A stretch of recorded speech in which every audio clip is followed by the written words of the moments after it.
Ok, alors, Bezrat Hashem, on va dédier cette étude pour la refoua shelema de tous les malades du Ham Israël, pour la libération des otages immédiate et que aussi pour la consolation qu'Akadosh Baruch Hu il apporte une nechama complète à toutes les personnes qui ont perdu des êtres chers de cet octobre et depuis avec tous les soldats qui sont partis. Voilà, Bezrat Hashem, que avec cette étude on avance encore un petit peu plus vers la Géoula. Ok. Aujourd'hui on va parler d'un enseignement de Rabbi Nachman du Likutei Moharan. C'est un enseignement qui est très court et qui est en fait placé dans un endroit stratégique, c'est-à-dire entre la première partie du Likutei Moharan et la deuxième partie du Likutei Moharan. Et c'est un enseignement qui en fait fait la jonction entre les deux parties du Likutei Moharan. Et en vérité, il me semble que c'est Rabbi Israël Kardouner qui a dit qu'il se trouve là parce que tout simplement on ne peut pas rentrer dans le Likutei Moharan sans intégrer cet enseignement. Et en général, d'une façon générale, Likutei Moharan ou entrer dans la Avodat Hashem sans mettre en pratique cet enseignement. Alors cet enseignement, il dit comme ça: Echad haya Avraham, she'Avraham avad Hashem rak alidei shaya echad. Avraham, il a fait son service divin juste avec la conception comme quoi lui-même il se voyait comme étant seul au monde. Shechachav bedato shiurak yachid baolam. Il a pensé que dans son esprit, il s'est imaginé qu'il était seul dans le monde. Velo istakel klal al bnei haolam. Il n'a pas regardé du tout le monde, l'entourage, les gens qui l'entouraient. Chez Sari mi achare Hashem ou monimoto. Les gens qui s'éloignent d'Akadosh Baruch Hu et qui l'empêchent de monimoto, c'est-à-dire il l'empêche de faire le service divin. Vélo à la vive, véchar amonim, pas à son père et les autres empêcheurs en fait de faire le service divin. Rak kilou ou echad baolam. Alors encore une fois, il dit comme si vraiment il était seul au monde. Vezeu achad haya Avraham. Et c'est ça en fait, c'est pour ça qu'il y a marqué echad haya Avraham. Ça c'est dans Yechezkiel. C'est marqué comme ça, echad haya Avraham. Qu'est-ce que ça veut dire echad haya Avraham? Il y avait des gens autour de lui, il n'était pas seul au monde. Mais en fait, ce echad haya Avraham, il nous explique, Rabbeinu, c'est que Avraham Avinu, il s'est imaginé qu'il était seul pour pouvoir faire ce qu'il avait à faire. Vechen, arote lichnos be'avodat Hashem, nous dit Rabbi Nachman, celui qui veut rentrer dans le service divin, I efshar lo likanes im kiim al yede prinat zot, sheyarshov she'en baolam kiim hu levado yachid baolam. Donc celui qui veut faire l'avodat Hashem, la seule façon de vraiment rentrer dans l'avodat Hashem, comme il se doit, c'est de s'imaginer que on est tout seul dans le monde, qu'il n'y a personne d'autre que nous. Vélo listakel ashum adam amonim, et pas regarder à des gens qui s'opposent à nous, qui nous empêchent. Kegon aviv veimo, comme ça peut être nos parents, notre père ou notre mère, il nous dit. Chotno veishto, son beau-fils, son beau-fils, sa femme, banav ou kayotse, ou ses enfants. O meniot sheyesh mishar bnei haolam, ou toutes sortes d'obstacles qui viennent en fait de quelques personnes que ce soit dans le monde. Amaligim, amasitim, amonim, me avodat Hashem barach. Amaligim, ceux qui se moquent et ceux qui en fait vont être des obstacles pour faire le service divin.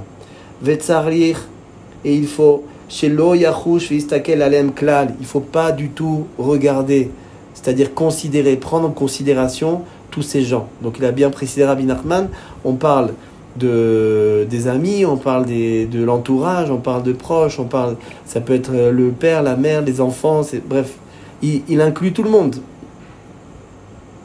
Ra qui est prinat echad ay Avram.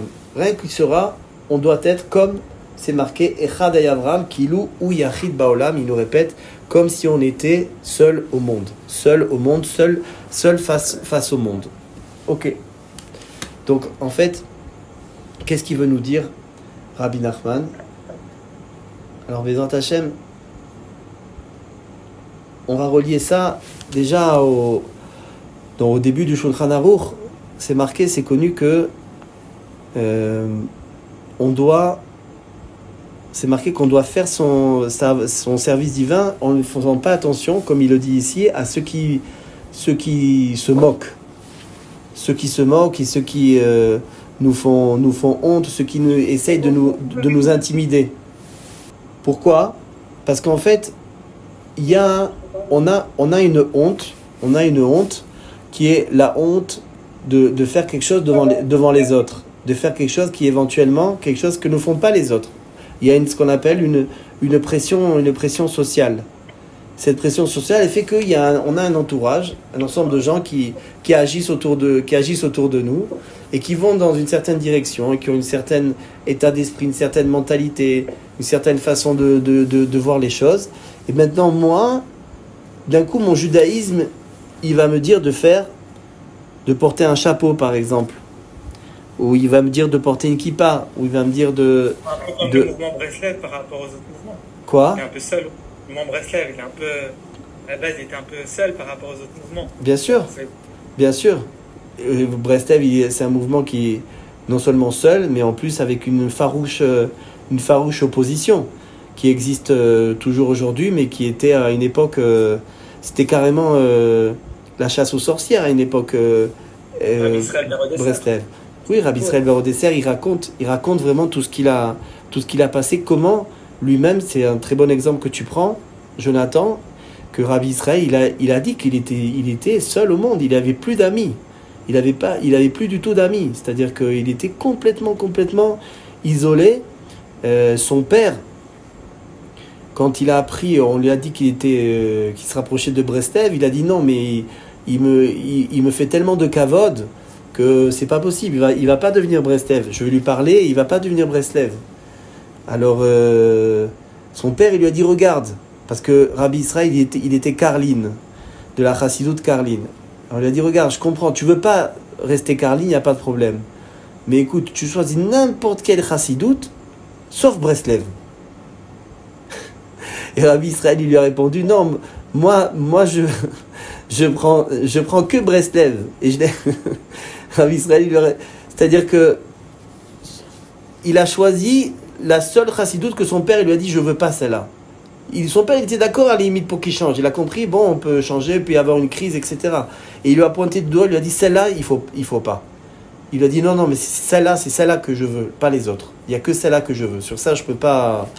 Et bon au Hachem c'est marqué dans le Shulchan Aruch que un enfant il peut aller contre la volonté de son père s'il a choisi un certain courant dans le judaïsme ou un certain rave. C'est-à-dire il peut, parce que normalement un père il doit dicter des choses. Mais si un enfant il a choisi un certain courant, là il peut désobéir à son père dans cet aspect-là, d'accord? Et donc ce qu'on voit, ce qui s'est passé chez Rabbi Israël, c'est lui aussi il a fallu qu'il s'imagine, et là on comprend mieux notre enseignement, qu'il était seul au monde. Qu'est-ce que ça veut dire il est seul au monde? Ça ne veut pas dire qu'on est égoïste et qu'on ne pense pas aux autres, ou qu'on n'aime pas les autres, ou qu'on veut se détacher du monde. Ça ne veut pas dire ça. C'est juste une façon de pouvoir passer ce monde, qui en fait ce monde est un pont très étroit. Vaikar l'olefached. Alors quand on dit l'olefached, c'est qui fait peur? C'est les autres. C'est le patron, c'est les parents éventuellement, c'est les frères et sœurs, c'est l'entourage, c'est qui fait peur? C'est qui vient lui dire attention, ne fais pas ça, c'est pas bien, tu devrais pas. la morale, on a peur parce que d'un coup, les amis qu'on a, d'un coup, on va plus les voir, on va plus les fréquenter. Ah, mais qu'est-ce qui va se passer si moi je deviens plus haredi, je vais pas pouvoir aller aux fêtes de famille et ma soeur, elle va plus me parler, elle va pas m'accepter. Bref, qui c'est qui nous fait peur? D'accord? C'est les autres. Après, c'est vrai qu'il a dit lo les hitpached. Les hitpached, ça veut dire on s'est fait peur à nous-mêmes. Nous-mêmes, on s'imagine des choses. D'accord? Mais essentiellement, qui c'est qui fait peur? Qui c'est qui fait peur? C'est les autres. C'est-à-dire que on a besoin de comprendre que pour arriver à la vérité, on a besoin à un moment donné de faire fi et de faire. C'est un travail dans notre esprit de dire je suis seul. Il y a Hachem et moi. Et je suis seul dans le sens que maintenant, moi, je veux arriver à la vérité. Je veux pas. C'est vrai que la Torah, c'est la vérité. Et étudier la Torah, c'est aussi la vérité. Il y a plein de choses comme ça, on va dire un peu banales, que ça veut dire la vérité. Mais il y a ce qu'on appelle Emet la Amito. Il y a la vérité dans la vérité. Il y a le fin du fin de la vérité. Il y a la vérité qui est en fait la vérité qui est pour moi. Pour moi dans ce monde, c'est-à-dire le programme qu'Akadosh Baruch Hu, il a avec moi dans ce monde et que je dois accomplir. Hachem, il avait un programme pour Avraham. Pour qu'il devienne un tzaddik, Avraham, il fallait d'abord qu'il fasse l'ech lecha. Il fallait d'abord qu'il part, qui casse toute cette base, tout cet héritage parental et de l'environnement du monde dans lequel il habitait. Et comment c'est venu? C'est venu simplement parce que Avraham, il avait une soif de vérité. Il voulait la vérité, c'est-à-dire que sinon, il avait tout ce qu'il faut. C'est-à-dire c'était quelqu'un qui était le fils de Terach, et Terach c'était une des personnes les plus haut placées auprès du roi de l'époque qui était Nimrod. C'était son bras droit. Pardon? Quand on s'isole, en fait, le but de s'isoler, de trouver sa place en étant un peu tout seul. Oui. Après, quand on s'est construit, etc., là, on trouve sa place parmi les autres qui est à... Je sais pas si tu vois ce que je veux dire. Oui, non, mais tu as raison, c'est ça. C'est un travail mental. C'est un travail mental, c'est-à-dire qu'on reste avec les autres, mais on doit comprendre que cet impact que les autres, ils essayent d'avoir sur nous, des fois avec des bonnes intentions. Je dirais, les parents, ils ont toujours des bonnes intentions selon leurs prérogatives, selon ce qu'ils pensent. Mais ces bonnes intentions, c'est pas forcément ce dont on a besoin. Attention, je suis pas en train de lancer un appel pour se rebeller vis-à-vis des parents. Mais dans le cas de Avraham, c'était clair que il aurait pu venir et faire sa petite vie tranquille, évoluer et devenir... il avait tout un chemin tracé pour devenir un des grands de ce monde, comme son père et comme Nimrod.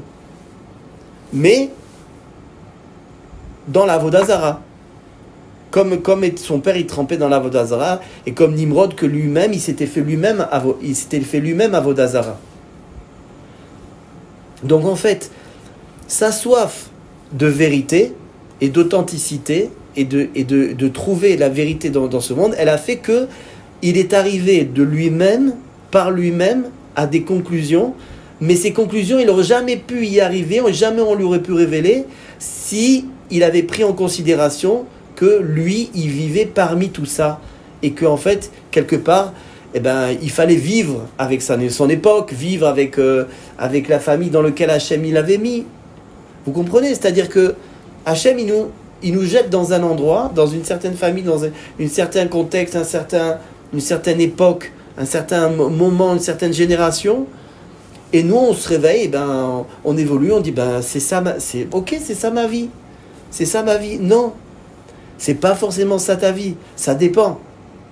Ce monde, c'est un monde d'illusions, donc d'entrée de jeu, on t'a peut-être balancé dans une très grande illusion, et c'est ce qui s'est passé avec Abraham, et c'est ce qui se passe avec nous tous. Nous tous aussi, on est plongés en permanence dans un bain d'illusions où tout est inversé, où la vérité est complètement, la vraie vérité, elle est complètement mévousée, comme on dit en hébreu, c'est-à-dire elle est complètement délaissée, elle est complètement de côté, elle a l'air de rien du tout, la vérité. D'accord? Breslev par rapport au monde religieux. Et puis même dans Breslev, après, il y a d'autres approfondissements et il y a d'autres affinements de vérité qui sont encore plus, même que les Breslevers eux-mêmes, ils dédaignent ça, ils renient ça, et même ils crachent sur ça. C'est-à-dire que arriver à la vraie vérité, dans le service divin qui s'appelle Emet Lamito, ça veut dire vraiment ce pourquoi Hachem il m'a emmené dans ce monde, il n'y a que, il dit Rabbi Nachman, en passant par cette conception-là. Parce que vous comprenez bien que sinon, s'il se dit j'ai un papa qui va m'aider dans mon avenir, ma maman elle est comme ci, etc. Et qu'est-ce que je vais faire moi, si je les lâche, ça veut dire que les 4-5 maisons qu'ils ont, je vais pas hériter. Ça veut dire que je vis avec le fait que je suis dépendant de tout ça. Et comme je suis dépendant de tout ça, je suis attaché avec tout ça. Et je suis obligé d'adopter la façon de penser de tout ça. Et je reste toute ma vie ancré dans le mensonge. Donc il y a besoin de penser qu'en fait, il n'y a pas tout ça. Vous comprenez que ça veut pas dire il n'y a pas tout ça, ça veut pas dire qu'après je respecte pas mon père. Ça veut pas dire après que je fais pas du chesed avec les autres. Mais moi je dois faire avancer dans mon service divin et progresser et que je prie pour demander à Hachem la vérité, quand il me montre la vérité, parce qu'il n'y a pas, quand quelqu'un il cherche la vérité, Hachem il va lui montrer la vérité. S'il est prêt il veut vraiment la vérité, il est prêt aussi à sacrifier, à faire Messirut Nefesh pour la vérité, alors Hachem il va lui montrer la vérité. Hachem va lui envoyer des anges qui vont lui montrer la vérité. Et ça s'est passé avec tout le monde, avec Moshe, tout ce processus-là, ça s'est passé. Ce qui nous explique Rabbi Nachman pour Abraham, Echad Haya Abraham, ils ont tous vécu ça. Il a fallu qu'il sorte d'un carcan. Moshe, il a fallu qu'il sorte. Il est né prince d'Égypte. Ouais. Donc lui aussi, il est né déjà destiné à être un roi en Égypte. Tout était fait. Mais qu'est-ce qu'il avait ? Il avait cette recherche de vérité qui a fait que d'un coup, son cœur, il s'est ouvert, il a une sensibilité, et d'un coup, il a eu de la compassion pour la situation du Ham Israël. Pourquoi ? Parce qu'il avait un cœur. Son cœur, même il était prince d'Égypte, il a quand même gardé son cœur. Il ne s'est pas vendu. Et c'est ce qui se passe. Le problème, c'est que quand on est une certaine situation, avec un certain nombre de personnes autour de cette situation, et on dépend de ces personnes-là, alors quelque part, on se vend. C'est-à-dire, on dit, il y a une voix qui nous dit non, mais c'est pas ça ton truc. Ton truc à toi, c'est étudier plus, c'est plus prier, c'est évoluer. Même on se voit faire d'autres choses dans la Torah, dans le Kirouv, on sent qu'il y a Hachem, il a un projet pour nous. Mais bon, je vais pas non plus quitter cette boîte. Ça fait 10 ans que j'ai une ancienneté, etc. Et tout. Puis qu'est-ce que je vais faire si je sais rien faire? C'est-à-dire que on doit absolument, il dit Rabbi Nachman, quand on rentre dans le service divin, comprendre qu'on est seul. Et en réalité, quand on vient dans une famille, cette famille-là, elle est là, elle a un rôle avec nous. Mais au bout du compte, quand on va se retrouver face à Hachem, on va être seul. Et dans Olam Haba, on va être seul, même si on va retrouver des gens. Mais la honte, c'est-à-dire que j'ai lu ce matin dans Aruch HaShulchan, sur commentaire sur la halakha, pardon ? Le jugement, on est seul. Hein ? On va juger après 120 ans, quand on va être jugé, on va être seul. Oui, c'est-à-dire que si on arrive en haut et que Hachem nous dit mais pourquoi tu n'es pas devenu celui-là ? Il va nous montrer celui qu'on aurait pu devenir. On ne pourra pas dire mais c'est parce que ma mère ou mon père, etc. Il lui dit non. Regarde, tu es venu seul au monde, c'est vrai que tu as des parents, etc. et tout, mais personne t'a dit si tu avais cherché un peu plus ta vérité, tu avais cherché un peu plus loin du bout de ton nez, Tu avais vu ce qu'elle raconte la Torah.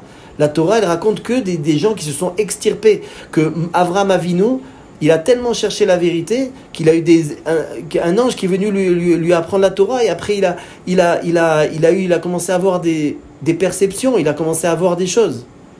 Même s'il n'y avait pas un establishment de Torah comme il y a aujourd'hui. Et puis après, il est rentré chez Shem Ve'ever, 39 ans. Après, il a plongé complètement dans la Torah, il est devenu un chacham. Il est devenu un chacham parce qu'il s'est complètement immergé dans la Torah. Mais il a fallu passer par la phase où il a appris son père, il lui a dit: papa, toutes ces statuettes, c'est quoi cette histoire? Mais ça, se rendre compte que ces statuettes-là, elles étaient rien d'autre que des statuettes, il fallait derrière une conception qui dit moi je ne vais pas parler par rapport à mon père, je vais parler par rapport à mon sentiment de vérité qui m'inspire aujourd'hui par rapport à mon niveau de recherche. Et c'est ce qui est arrivé aussi avec Yitro. Yitro, c'est l'exemple le plus connu, où lui, il a démarré de beaucoup plus loin. Il a démarré d'un point de vue de non-juif, et parmi les peuples, dans la Vodazara, avec toute la Vodazarot, etc. Et tout. Et c'est connu que l'histoire d'Yitro, c'est un passage d'une Avodazara à une autre, non pas parce qu'il voulait goûter à toutes les Avodazarot, mais parce qu'à chaque fois, il se rendait compte que c'était du sheker, c'était du mensonge. Alors il laissait tomber, il allait à autre chose. Même s'il devenait un grand, il laissait tomber sa grandeur dans cette Avodazara-là, sa puissance qu'il avait dans cette Avodazara-là, pour aller vers une autre Avodazara, parce qu'il croyait que peut-être c'était ça la vérité. Jusqu'au moment où, à force de chercher la vérité, il a trouvé Akadosh Baruch Hu, et il a dit que Dieu, c'est lui le plus grand des dieux. Et il a eu le mérite que, tellement qu'il y cherchait avec une sincérité la vérité, il a eu le mérite que le grand tzaddik de la génération, il est venu, il est descendu, et c'est marqué dans la Torah, il a accueilli Ish Lereu. Il a accueilli comme un ami, comme une personne proche. Et Rabbi Nathan, il s'étonne. C'est-à-dire, il dit comment c'est possible que le roi du Ham Israël, il reçoit un homme qui est tatoué de la tête aux pieds avec des piercings et des... Comment il peut recevoir quelqu'un comme ça et l'accueillir comme un proche? Il dit c'est parce que Yitro, il a mérité. Il a mérité. Sa recherche, elle était tellement vraie, il a tellement tout abandonné pour la vérité. Alors ça y est, le tzaddik, il est venu et il l'a accueilli avec tout le monde est venu, et tout le monde est venu l'accueillir. Mais en particulier le tzaddik de la génération. Mais il a fallu qu'il s'extirpe de tout, parce que c'était un conseiller de Pharaon, c'est-à-dire qu'il faisait partie des grands de ce monde. Il faisait partie des grands de ce monde. Donc, à un moment donné, il a fallu qu'il se dise: je suis seul, il n'y a rien. S'il y a un Dieu qui gouverne ce monde, je veux le trouver quoi qu'il arrive, quoi qu'il advienne. Même s'il faut que je perde tout mon argent, je le perds. Même s'il faut que j'ai plus un seul ami, je les perds. J'ai pas d'amis, il n'y a personne. Il n'y a que moi. Il n'y a que moi et Hachem, parce que Hachem, en vérité, il m'a mis dans ce monde seul, face à lui, et face à ce désir-là qu'il a, qu'on le cherche et qu'on le trouve, et qu'en même temps qu'on va le trouver, on va se trouver nous-mêmes et trouver ce pourquoi, en fait, on est venu dans ce monde. En dehors du fait qu'on a compris qu'on est venu pour se rapprocher d'Hachem, étudier la Torah, faire les mitzvot. Mais il y a des choses plus précises, il y a des missions plus précises, et cette mission-là, on nous l'a inculquée au moment où on est venu, avant de venir au monde. Un enfant, il apprend toute la Torah et on lui dit quelle est sa mission dans le monde. Et après, il doit aller doucement, essayer de comprendre et de récupérer et de réunir tous les éléments d'un puzzle. Et ce puzzle-là, dès qu'il s'éclaire, alors cette personne-là, elle peut foncer et elle peut se réaliser et faire son chemin, passer les épreuves qu'elle a à passer et devenir le tzaddik qu'elle doit devenir.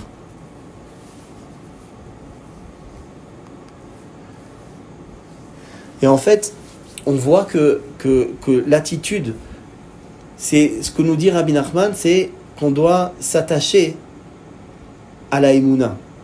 Parce que si on commence à réfléchir avec notre tête et avec nos éléments, avec notre sechel, qui est très imprégné d'imaginaire, alors c'est très compliqué.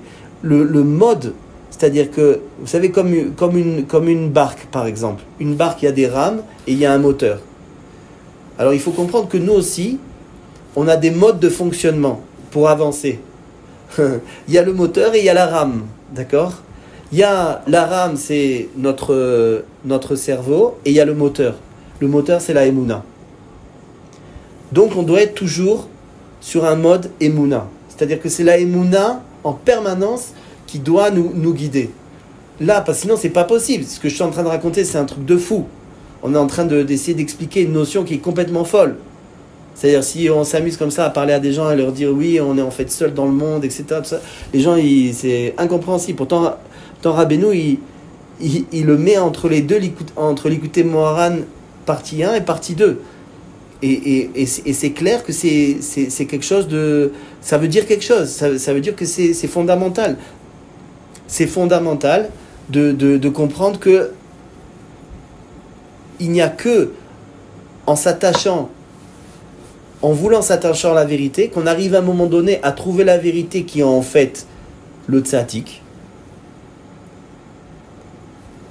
Qu'il y a un tzaddik dans la génération et que ce tzaddik-là, c'est le seul qui peut m'emmener vers Akadosh Baruch Hu de façon efficace, et que je dois toute ma vie chercher ce tzaddik. Toute ma vie chercher ce tzaddik, c'est-à-dire chercher dans ses livres, chercher sa sagesse, chercher à mettre en pratique ses conseils, chercher comment je dois agir par rapport à ce que j'ai compris de ce tzaddik-là, chercher des gens qui sont aussi attachés à ce tzaddik-là.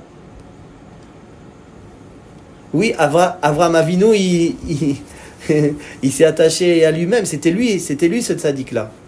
Il a fallu qu'il ait une dose de confiance comme ça, c'est pour ça qu'il est tellement important, Avraham, parce qu'il a propulsé quelque chose. Il a propulsé quelque chose qu'il a fallu que lui-même il mette les gaz ou il fasse un pas qui avait jamais été fait dans l'obscurité absolue. Et donc pour lui, croire dans le tzaddik de la génération, c'est croire en lui. Il a fallu qu'il croie en lui, il fallait qu'il croie à ce truc-là qu'il a dit, mais c'est pas possible que le soleil il disparaît, la lune elle disparaît, etc. Je vois que tous ces éléments-là, ils sont pas... Il y a quelqu'un qui a créé tout ça. C'est pas possible, Alors c'est qui ? Ces statuettes ? Mais c'est pas possible ces statuettes. Regarde, je lui mets un coup, elle tombe. C'est Nimrod. Ok, alors Nimrod, vas-y, fais-moi ça. Vas-y, fais-moi que le soleil il change de rotation. Tu arrives pas à Nimrod, alors je vais pas me prosterner devant toi. Il est Émet, Abraham. Et comme il est Émet, alors qu'est-ce qui se passe ? C'est que doucement, Akadosh Baruch Hu, il dit ok. Tu fais de la place à la vérité. Tu cherches la vérité, alors on va te donner. Et même ex nihilo, même sans rien, il a commencé à recevoir des bribes et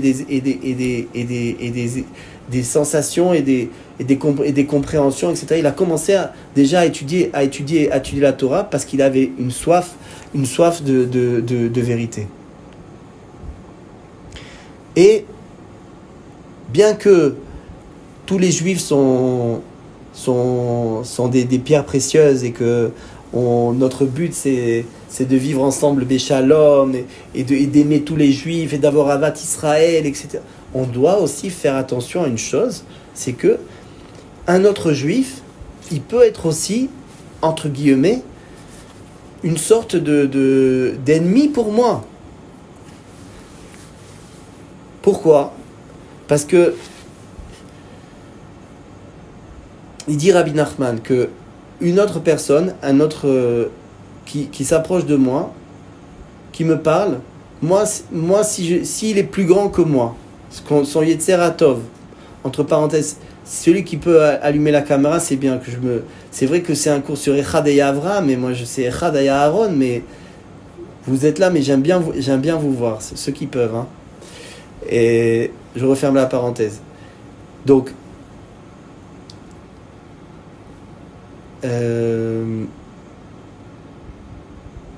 oui, Rabbi Nachman, il nous dit que si mon ami, il a une plus grande Yetzer Hatov que moi, si maintenant lui-même, il n'est pas dans la phase ascendante, mais plutôt dans la phase descendante, c'est-à-dire qu'il est c'est plutôt le Yetzer Hara qui danse chez lui en ce moment, alors qu'est-ce qu'il fait?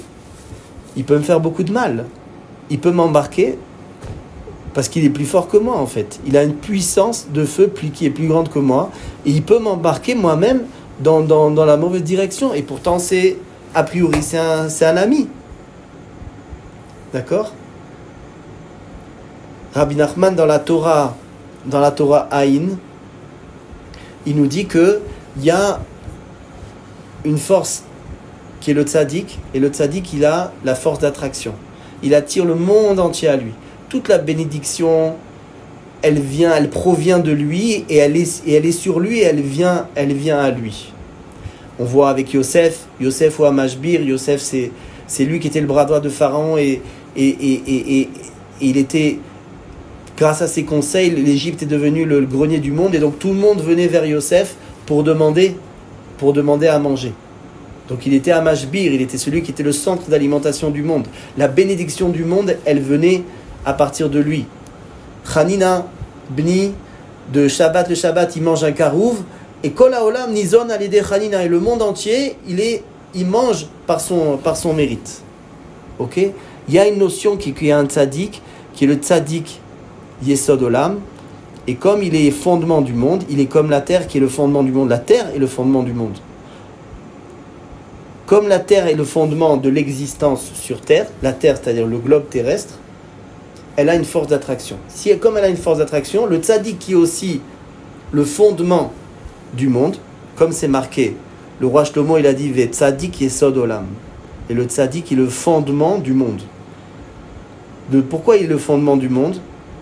Parce que lui-même, il est la raison d'être de toute la bénédiction du monde, de la même façon que la terre. La terre, comme on peut cultiver sur la terre, et la terre avec sa force d'attraction, on va pouvoir cultiver et donc avoir des récoltes et manger. On va pouvoir poser une table et des chaises et s'asseoir et discuter. On va pouvoir vivre dans une maison et fonder une famille parce qu'il y a une force d'attraction et qu'on est sur la terre. On voit que la terre, nous dit Rabbi Nachman dans cette Torah, plus la force d'attraction, c'est le fondement de l'existence sur terre. Donc, comme le tzaddik, il est Yesod Olam, il est fondement du monde, lui aussi, il a une force d'attraction et il attire tout le monde vers lui.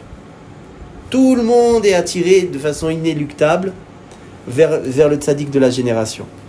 Ah, mais comment ça se fait que tout le monde n'est pas près de lui? Eh bien, parce que, vous avez compris, il y a une force qui s'appelle la force de répulsion. La force de répulsion, c'est la force qui va de l'autre côté de la force d'attraction et donc qui crée un empêchement des obstacles pour que les gens ils se rapprochent du tzaddik de la génération. Et figurez-vous que Rabbi Nachman il nous dit c'est quoi cette force de répulsion? Il dit c'est anashim im diburam vemaasem, des gens avec leurs paroles, avec leurs mots et leurs actes. C'est-à-dire des gens en fait qui sont pris eux-mêmes dans la force de répulsion. Ils sont pris dans une sorte de sable mouvant parce que eux-mêmes ils sont empêtrés, on va dire, et ces gens-là, eh bien, c'est eux qui viennent et qui disent « Mais de quoi tu parles? C'est quoi ça, Rabbi Nachman et Breslev et Ouman et... » Ou même toutes sortes de choses, même à d'autres niveaux, d'être religieux ou de faire le Shabbat. Bref, il y a toutes sortes, tout un monde entier qui, même si on doit avoir la Vat Israël, aimer tout le monde, même si on doit aider tout le monde, et on doit prier pour tout le monde, et on doit essayer de rapprocher tout le monde, d'un autre côté, on doit faire aussi attention, parce que on doit être seul aussi dans ce monde. On doit être seul dans ce monde dans le sens que notre prière et notre étude et notre ratson et notre volonté de se rapprocher de Dieu et de la vérité, elle va être secouée, il va y avoir beaucoup d'obstacles. Et tous ces obstacles-là, parmi ces obstacles-là, il y a aussi notre entourage. Il peut être proche, peut-être lointain, mais il y a aussi notre entourage. Et cet entourage-là, eh bien, la seule façon de l'aider, comment je vais aider le monde, comment je vais aider ma communauté, mon quartier, ma famille, eh bien, si moi-même, j'ai compris que je suis seul, qu'ils n'y sont pas là. Je suis seul. En vérité, je suis seul. Il y a moi et Hachem. En od milvado. Il n'y a que moi et Hachem dans ce monde. Et c'est comme ça que j'avance et je progresse dans ma avodat Hachem. C'est comme ça que je peux m'immerger complètement dans la Torah. Comme ça, je peux faire ce que j'ai à faire sans avoir peur du regard des autres, progresser, avancer. Et dans la partie cachée des choses, je vais communiquer avec toutes les âmes sur lesquelles moi je suis roi. Parce qu'il dit Rabbi Nachman qu'on est roi, qu'on a une certaine royauté et que notre âme, elle couvre un certain nombre d'âmes. On ne sait pas combien, mais on est comme des ministres sur un certain nombre d'âmes. Et donc pour aider ces âmes-là, sans avoir à leur faire de reproches dans la partie révélée des choses, c'est-à-dire ce qu'on appelle une tochacha, une remontrance, ce que je dois faire, c'est m'immerger dans la Torah, dans le service divin, et c'est comme ça que ma Torah à moi, elle va se contacter avec eux, et elle va tous faire ce travail de les ramener, et de le ramener à bon port. Donc voilà pour aujourd'hui, Bezat Hashem, cette idée, cette notion, non pas de solitude, parce que Hachem il nous demande de fonder une famille, d'avoir une femme et des enfants, et d'avoir des chavérim, et d'étudier avec eux, etc. et tout, mais au-dessus de ça, il y a une chose qu'on ne doit pas oublier pour avancer dans la Avodat Hashem, c'est que on a tout ça, mais en même temps on est seul. Bezat Hashem.